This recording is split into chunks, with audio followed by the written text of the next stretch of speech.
नमस्कार मित्रांनो, स्वागत आहे आपलं स्मार्ट मराठी माहिती या यूट्यूब चॅनलवरती। मित्रांनो, राज्यामध्ये दुष्काळ जाहीर झालेला आहे आणि राज्यामधील काही तालुक्यामध्ये अतिदुष्काळ तर काही जे महसूल मंडळ आहे त्यामध्ये मध्यम स्वरूपाचा दुष्काळ जाहीर झालेला आहे। आणि या दुष्काळ परिस्थितीमध्येच जे आहे ते सरकार जे आहे ते दुष्काळी भागातील जे विद्यार्थी असतात किंवा शेतकरी असतात यांच्यासाठी काही सूट सवलती देत असते आणि त्यापैकीच एक असते ती म्हणजे विद्यार्थ्यांची फी माफी।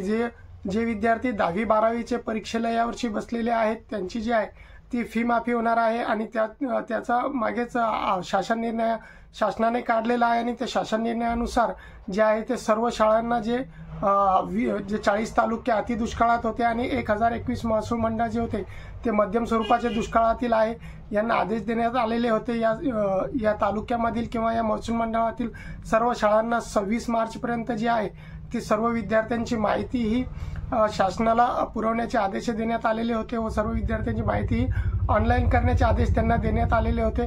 तर हीच माहिती तुमची शासनाने तुमच्या शाळेने जी आहे ती ऑनलाईन केलेली आहे किंवा नाही, तुम्ही फी माफीसाठी पात्र आहे किंवा नाही, ही सर्व माहिती आता स्वतः विद्यार्थी देखील ऑनलाईन चेक करू शकता।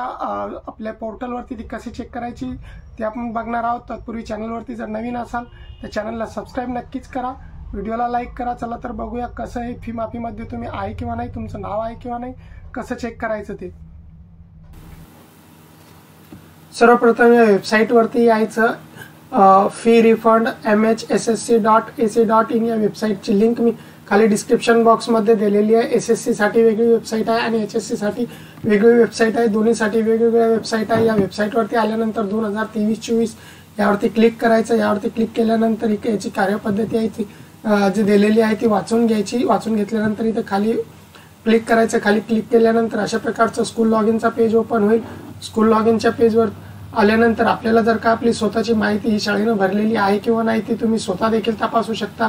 तुमची माहिती अद्यापपर्यंत ऑनलाईन झालेली आहे किंवा नाही त्यासाठी स्टुडंट लिस्टवरती क्लिक करायचं। स्टुडंट लिस्टवरती आल्यानंतर इथे इयर निवडायचं 2023-24 आणि इथे आपला सीट नंबर टाकायचा आणि सर्च करायचा। सीट नंबर टाकून सर्च केल्यानंतर जर का तुमची माहिती शाळेनं भरलेली असेल फी माफीसाठी तर तुमची माहिती समोर येऊन जाईल। त्यानंतर तुम्हाला जर का बघायचं असेल की तुमचा तालुका हा दुष्काळ यादीमध्ये आहे किंवा नाही, तुमच्या तालुक्यासाठी फी माफी झालेली आहे किंवा नाही, तर त्याची तुमच्या तालुक्याची यादी देखील इथे दिलेली आहे। त्यामध्ये तुम्ही तुमचा हा शासन निर्णय आपण इथे बघू शकता। शासनाने तो फी माफीचा शासन निर्णय घेतला होता।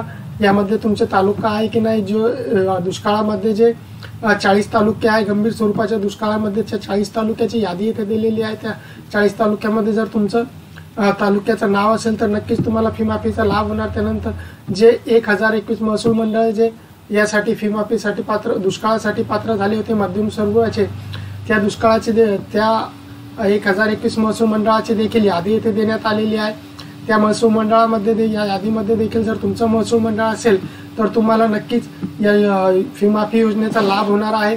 अशा प्रकारे मित्रांनो जे आहे ते तुम्हाला हे फी माफी योजनेचा लाभ होणार आहे। आणि जर का अद्यापपर्यंत देखील तुमच्या शाळेनं ही तुमची फी माफीसाठी जर का अजूनही अर्ज केलेला नसेल तर याची शेवटची तारीख जी आहे ती 28 मार्च 2024 ही याची शेवटची तारीख आहे। 26 मार्च पर्यंत सर्व शाळांना आदेश देण्यात आलेले होते की फी माफीचे साठी जे आहे ते सर्व विद्यार्थ्यांची जी माहिती आहे ती ऑनलाईन करावी। आता 28 मार्च पर्यंत ही याची मुदत वाढवून देण्यात आलेली आहे। तर आपली ही माहिती ऑनलाईन झालेली आहे किंवा नाही आपण स्वतः देखील हे तपासू शकता आणि फी माफीचा लाभ हे आपण घेऊ शकता।